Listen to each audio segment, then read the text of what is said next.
पिछले हफ्ते हमने लगातार आपके सामने जगत गुरु शंकराचार्य जी के साथ जो दुर्व्यवहार हो रहा है उस पर चर्चा की। आप लोगों ने भी बहुत स्टोरीज की हैं, चलाया है, और अभी भी दुर्व्यवहार हो रहा है, अपमानित उनको किया जा रहा है, वो सब आपने देखा। साथ साथ एक और ज्वलंत मुद्दा यूपी से ही है। प्लीज बंद कर दो दरवाजा। संभल में जो आपके सामने नजारे देखने को मिल रहे हैं, नारे लग रहे हैं, वकील आक्रोशित हैं। कोई ऐसा वर्ग इस देश में आपको नहीं मिलेगा जो परेशान नहीं है। वो छात्र हो, नौजवान हो, महिलाएं हो, किसान हो, मजदूर हो, संत हो, प्लीज क्या ये आवाजें, संत हो, मिडिल क्लास हो, वकील हो, कोई ऐसा वर्ग नहीं है जो इनसे परेशान नहीं है। ऐसा कोई सगा नहीं जिसे इन्होंने ठगा नहीं। ये हकीकत इन पर। मैं एक वीडियो आपको दिखाऊंगा किस तरह से, एक गुजरात मॉडल का मैं आपको वीडियो दिखाता हूं। जेल में आप बताइए ना, छुड़वाया किसने? बताइए तो कैसे छुड़वाया? हमको तो जेल से नरेंद्र भाई ने छुड़वाया। उन्होंने जज बदले और जज बदल के फिर नरेंद्र भाई ने सेटिंग की और नरेंद्र भाई ने हमको छुड़वाया, तो हमने छूट। पहला जज आया था धौलकिया था, उन्होंने बोला कि बाहुबली बजेंगे तो फांसी होनी चाहिए 4-5 बार, एक बार नहीं, तो फाइल फेंक दी सब। फिर दूसरा आया तो दूसरा ने हमारे को यही बताया कि नहीं, इनको फांसी होनी चाहिए। फिर तीसरा ने, फिर 1.5-4.5 महीना हो गए। फिर नरेंद्र भाई ने हमारे को संदेशा भेजा, मैं अभी सेटिंग करता हूँ, टाइम निकल गया है। फिर उन्होंने अक्षय मेहता करके जज को भेजा, जज ने फाइल नहीं देखी, नहीं बोले जाए, सब जेल खाली कर दिया, बाहर आ गया। तो कोई ये काम, नाम तो भगवान। ये आपने देखा जहां ये बाबू बजरंगी खुलकर बोल रहे हैं नरेंद्र भाई ने कैसे जज बदल के मेरे को राहत दी। तो कोई ये योगी आदित्यनाथ का नया मॉडल नहीं है, ये टेस्टेड मॉडल है, ट्राइड मॉडल है। गुजरात में आपके सामने ये वीडियो आपने देखा, जो एक राक्षस किस्म का व्यक्ति खुलकर बोल रहा है कि मुख्यमंत्री ने उनको मदद की, जज की ट्रांसफर करके, बार बार ट्रांसफर करके उन्हें राहत दिलवाई। तो जो सीजेएम विभांशु सुधीर का तबादला संभल में हुआ, ये उसी पैटर्न का, उसी सिलसिले का एक और हिस्सा, एक और कड़ी आपने देखी। कैसे भारतीय जनता पार्टी न्यायपालिका को अपने काबू में रखना चाहती है, अपने कब्जे में रखना चाहती है, और कैसे ट्रांसफर। मैं आगे और बताऊंगा कि भारतीय जनता पार्टी में भी अलग अलग मॉडल हैं, उस पर भी आऊंगा। तो जो चंदौसी कोर्ट में वकील नारे लगा रहे हैं, विरोध कर रहे हैं, हम उन वकीलों के साथ हैं। ये वो विभांशु सुधीर हैं जिन्होंने संभल हिंसा के मामले में उस वक्त के जो सीईओ थे अनुज चौधरी और अन्य और पुलिसकर्मी थे, उन पर एफआईआर का आदेश दिया था। ये एफआईआर का आदेश इसलिए दिया गया क्योंकि उन्होंने उस वक्त गोलियां चलाई, 3 मुसलमानों को गोली से मार दिया गया। एफआईआर नहीं हो रही थी, कोर्ट के माध्यम से ये एफआईआर हुई। अब ये कोई पहली बार नहीं हो रहा। आगे उससे पहले दिल्ली के दंगों में क्या हुआ वो आपने देखा। अलग अलग जगह पे किस तरह से इन्होंने न्यायपालिका को अपने काबू में करके ट्रांसफर कर दिया, धमका दिया, ट्रोल कर दिया सोशल मीडिया पे। ऐसे कई बार ये लोग करते रहते हैं ताकि इनका एजेंडा चलता रहे। जिस व्यक्ति को वहां लगाने की कोशिश की गई वो भी वह व्यक्ति था सुल्तानपुर। इनको तो हटा दिया खैर विभांशु जी को, और डिमोट भी कर दिया विभांशु सुधीर को। ना केवल हटाया, ना केवल ट्रांसफर की, इनको अपने पद से नीचे वाला पद डिमोट करके वहां भेजा सुल्तानपुर। जिस व्यक्ति को वहां लगाने की कोशिश की वो है जिसने संभल मस्जिद में सर्वे का आदेश पारित करके इसको मुद्दा बनाया था, विवाद बनाया था। खैर आप लोगों का दबाव था, वकीलों का दबाव था, चुपचाप से ये ट्रांसफर कैंसिल कर दी जिस नए व्यक्ति को लाने की कोशिश की गई।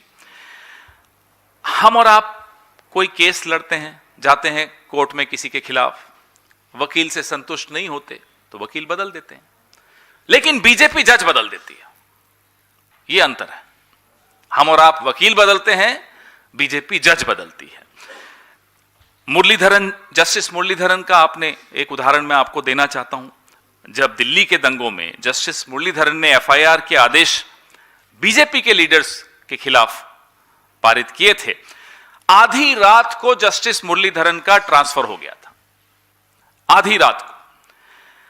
अभी हमारे राजस्थान के जज थे जस्टिस दिनेश कुमार गुप्ता, उन्होंने प्रधानमंत्री के प्रिय मित्र गौतम भाई अडानी के खिलाफ कुछ जुर्माना लगा दिया, तो सजा उनको तुरंत मिली, 200 किलोमीटर दूर तुरंत ट्रांसफर हो गया।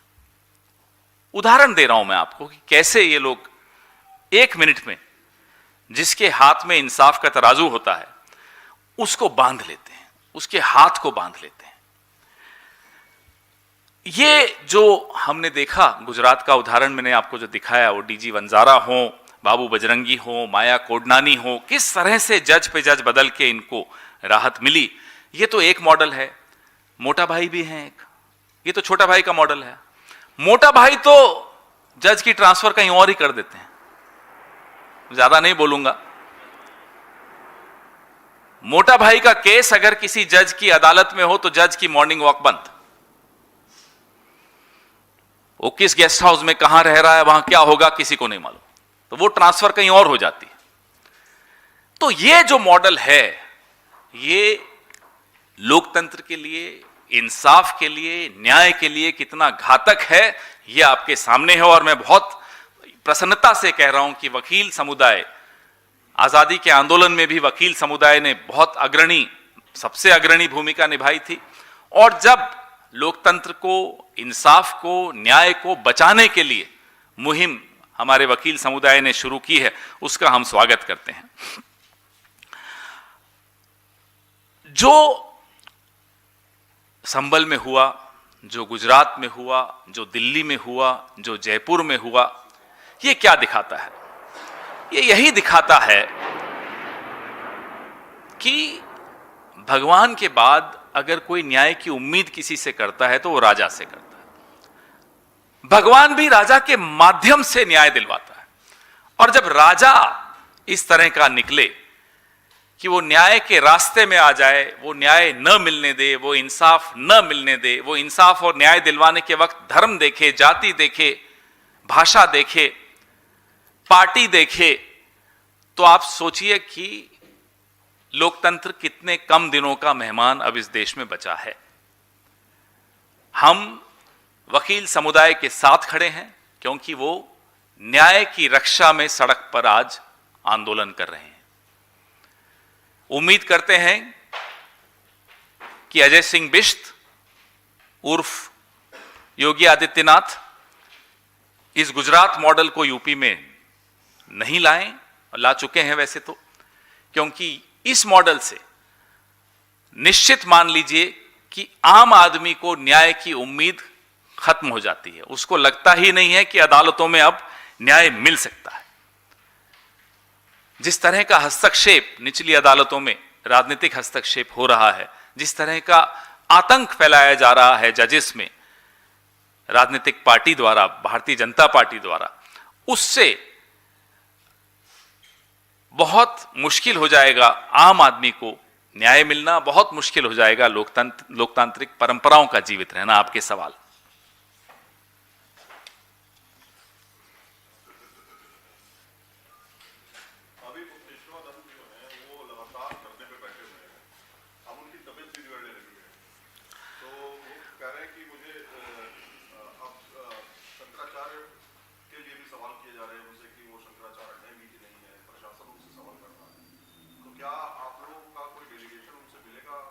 हमारा डेलीगेशन मिला है।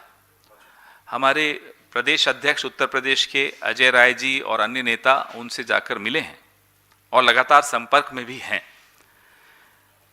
बात यह नहीं है कि वो धरने पर बैठे हैं, जाहिर सी बात है वो चिंता का विषय है, लेकिन संविधान की तमाम जो नियम हैं, जो कानून हैं, जो प्रावधान हैं, उन सबको आप दरकिनार रखते हुए आप हस्तक्षेप कर रहे हो मठ में, आप हस्तक्षेप कर रहे हो धर्म में, आप सर्टिफिकेट बांट रहे हो कि साहब कौन सरकारी शंकराचार्य होगा। इस तरह से नहीं होता है। जो जिनको हमने चुना था, जिनको वोट आप लोगों ने सबने दिया था देश चलाने के लिए, वो देश तो आप देख ही रहे हैं कैसा चला रहे हैं।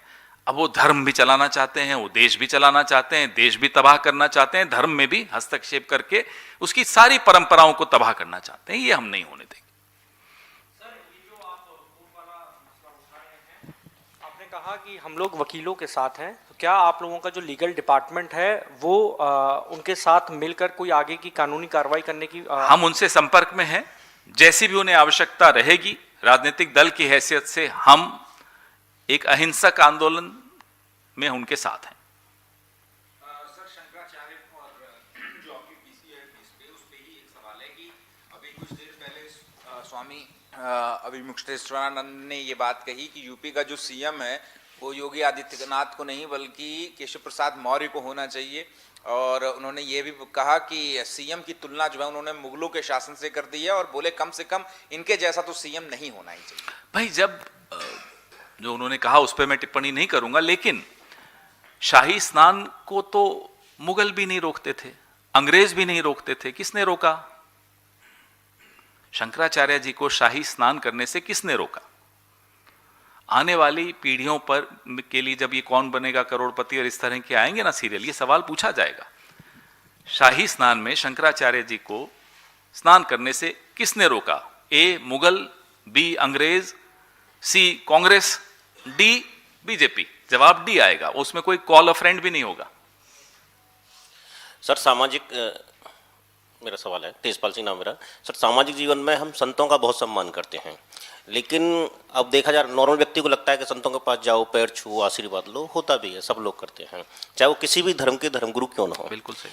लेकिन जब एक साधारण सा पुलिस वाला जो लोगों के टैक्स के पैसे से सैलरी लेता है, आम नागरिक के पैसे से, अगर वो जूतों से रगड़ देता है और उसका कुछ भी नहीं होता, तो इसका मतलब संतों से ज़्यादा सम्मान तो उनका होना चाहिए। कम से कम जूतों से रगड़े तो नहीं जाएंगे।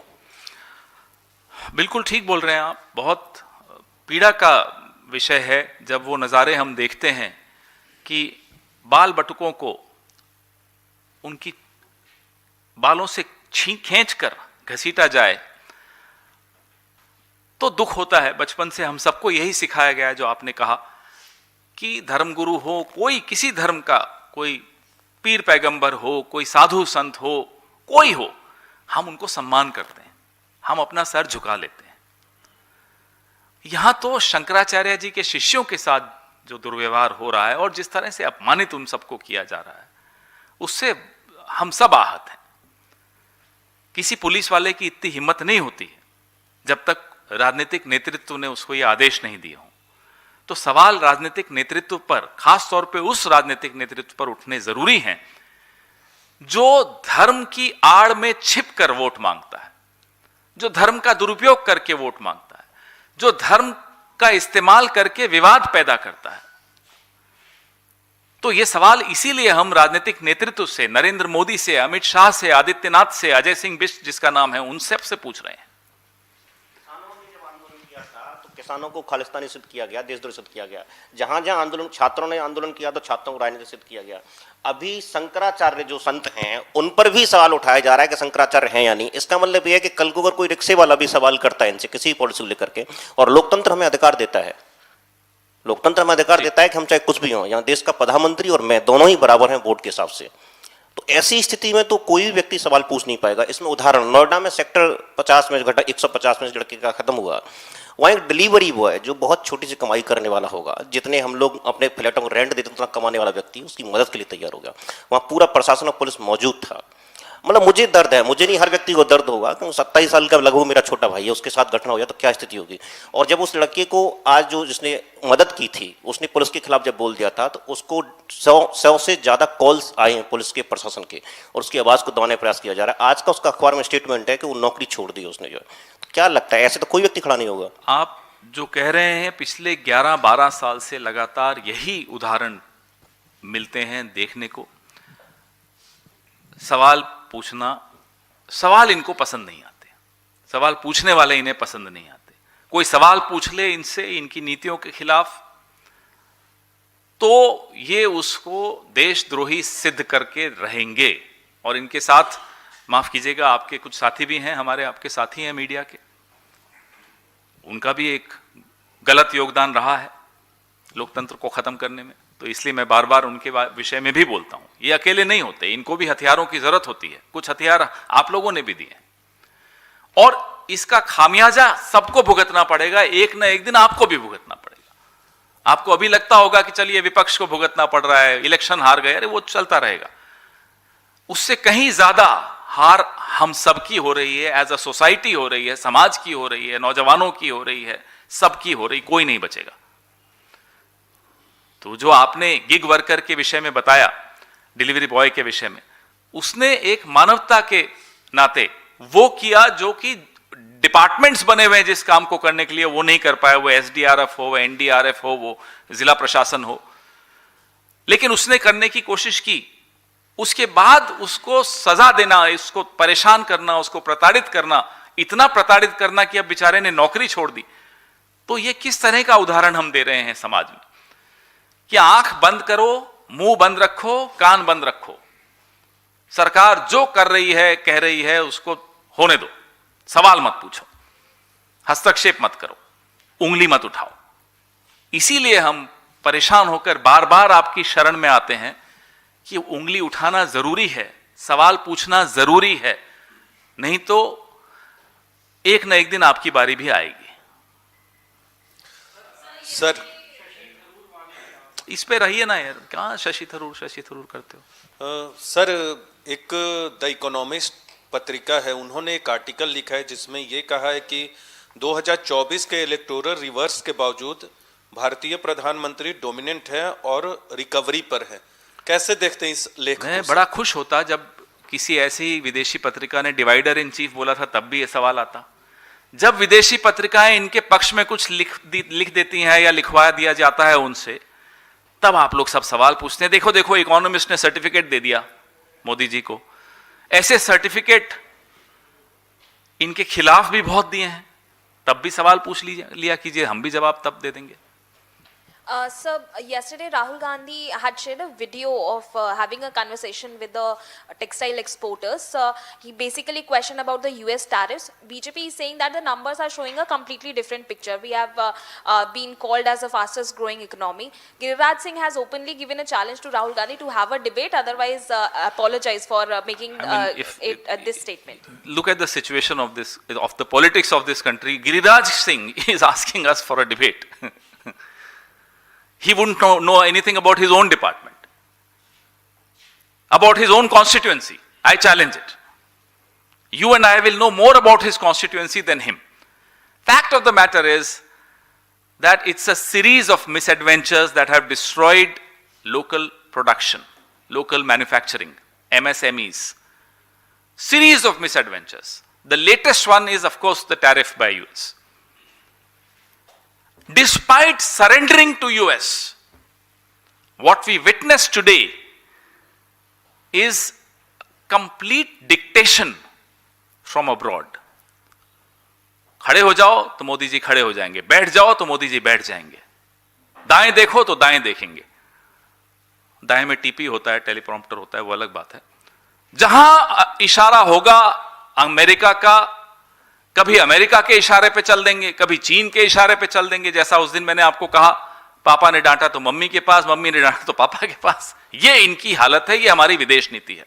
So what was wrong in what Rahul Gandhi said? What he said is a tragedy of our manufacturing sector, and I am glad that in our politics today the Congress party is raising issues that actually matter to every single Indian. Sir, मेरे सवाल में ही एक supplement है, क्योंकि आपकी party का भी उस आर्टिकल में जिक्र है कि राहुल गांधी और कांग्रेस पार्टी उस सेटबैक को कैपिटलाइज करने में या अल्टरनेटिव देने में अब तक सफल नहीं रहे, संघर्ष कर रहे हैं। हम इकोनॉमिस्ट की प्रतियां नहीं जलाएंगे जैसा कि बीजेपी करती है। भाई उनका ओपिनियन है, उनका अपना ओपिनियन देने का हक है, उनको देने दीजिए। ऐसे ओपिनियंस बहुत आए हैं, डिवाइडर इन चीफ भी एक ओपिनियन है, और भी कई पब्लिकेशंस हैं जिन्होंने मोदी जी को की शान में बहुत कसीदे पढ़े थे, वो आप शायद दोहरा भी नहीं पाएंगे। सर एक सवाल इधर से। सर जनगणना की अधिसूचना जारी की गई है जिसमें जाति का कॉलम ही नहीं है। घरों की गिनती की जाएगी लेकिन जाति को आइडेंटिफाई नहीं किया जाएगा। इसके पीछे आप क्या? भाई, जाति जनगणना की जब मांग इस देश में हम सब ने उठाई, राहुल गांधी जी ने सबसे आगे होकर उठाई, तब नरेंद्र मोदी ने कहा ये तो अर्बन नक्सल हैं। उसके बाद नरेंद्र मोदी ने खुद ध्यान हटाने के लिए ऑपरेशन सिंदूर के वक्त जो हो रहा था, डोनाल्ड ट्रंप जो सबको बता रहे थे कि मैंने सीजफायर करवा दिया, ध्यान हटाना था, बोले जाति जनगणना होगी। फिर आप सब ने तालियां बजाई, तब भी तालियां बजाई जब हमें अर्बन नक्सल कहा था। फिर कहा कि नहीं मैं जाति जनगणना करूंगा, फिर भी तालियां बजाई। मास्टर स्ट्रोक, तो मास्टर स्ट्रोक पे मास्टर स्ट्रोक। उसके बाद क्या हुआ? अब जनगणना में जाति का कॉलम नहीं है। ये व्यक्ति जब कुछ कहे तो समझ लीजिए उसका उल्टा करेगा। ये कहते कुछ हैं, करते कुछ हैं, सोचते हैं ही नहीं। तो सोचते कुछ हैं नहीं बोलूंगा मैं। सर पिछले 4-5 दिन से जब से शंकराचार्य जी ने धारणा पे आए हैं तब से हम टीवी चैनल में देख रहे हैं कि भाजपा के कोई भी स्पोक्स पर्सन ये डिबेट में पार्टिसिपेट नहीं कर रहे हैं। और दूसरा बात ये कि जो यूपी में चीफ मिनिस्टर का अलग राय होता है शंकराचार्य को लेकर और डिप्टी सीएम का अलग राय होता है, तो आपको क्या लगता है कि ये शंकराचार्य का विवाद किस अंत तक जाएगा? आपको क्या लगता है? बात न्याय की है। अन्याय किसी के साथ भी हो, वो किसी धर्म का हो, किसी जाति का हो, किसी वर्ग का हो, जो जिसके मन में इतनी भी इंसानियत होगी वो उस न्याय के लिए लड़ेगा, उस व्यक्ति के साथ खड़ा होगा। कांग्रेस पार्टी खड़ी रही, खड़ी रहेगी। बीजेपी में भी कुछ लोग हैं जो परेशान हैं, जो हो रहा है उत्तर प्रदेश में, उसको देखकर मैं मानता हूं होंगे, जरूर होंगे परेशान, लेकिन हिम्मत बहुत कम लोग जुटा पाते हैं आवाज उठाने की। लेकिन आपने कहा भाजपा का कोई स्पोक्सपर्सन नहीं आ रहा है, हिम्मत नहीं हो सकती इनकी आने की। किस मुंह से आएंगे? दिन भर बैठकर गाली देना, हम सबको धर्म विरोधी कहना। हम किसी के धर्म के खिलाफ हो ही नहीं सकते क्योंकि संविधान सब धर्मों को सम्मान देने की बात करता है। लेकिन यह पार्टी ऐसी है जिसके स्पोक्सपर्सन सुबह से शाम बाकी सब धर्मों को गाली देते हैं, तमाम पार्टियों को गाली देते हैं कि साहब ये हिंदू विरोधी है, सर्टिफिकेट बांट रहे होते हैं, ये हिंदू विरोधी है, ये उस मंदिर नहीं गया इसलिए ये हिंदू विरोधी है। आज इनका असली चेहरा पूरे देश, पूरे विश्व के सामने खुलकर सामने आ गया।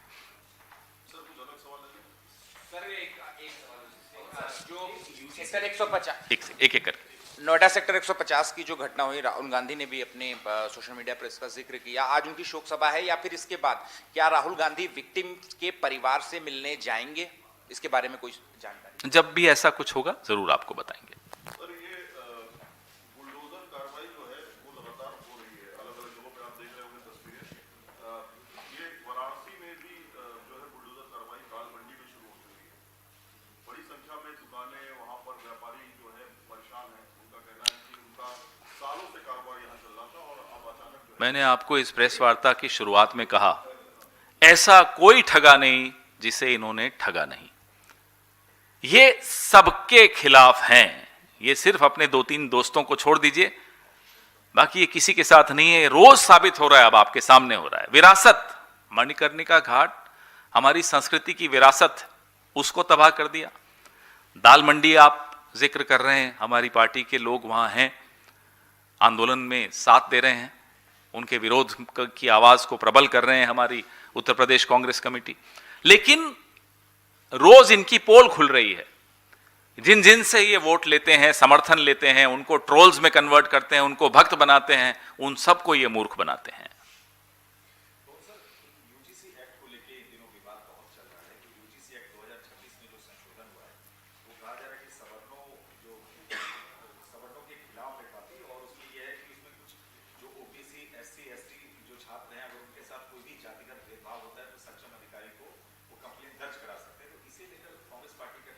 इस पे हम एक अलग प्रेस वार्ता कर रहेंगे आने वाले कुछ दिनों में। इसको हम स्टडी कर रहे हैं और इस पर हम अपना विस्तृत रूप से आपके सामने अपनी टिप्पणी रखेंगे।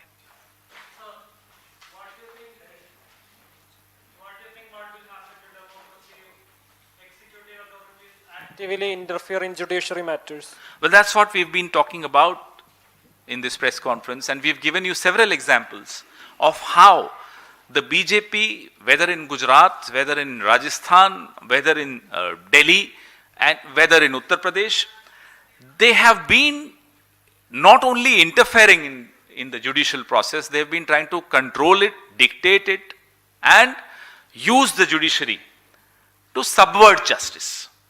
And that's something which is dangerous for the survival of democracy, because justice and democracy are intertwined. Without justice, there can be no democracy. Without a true democracy, there can be no justice. Thank you.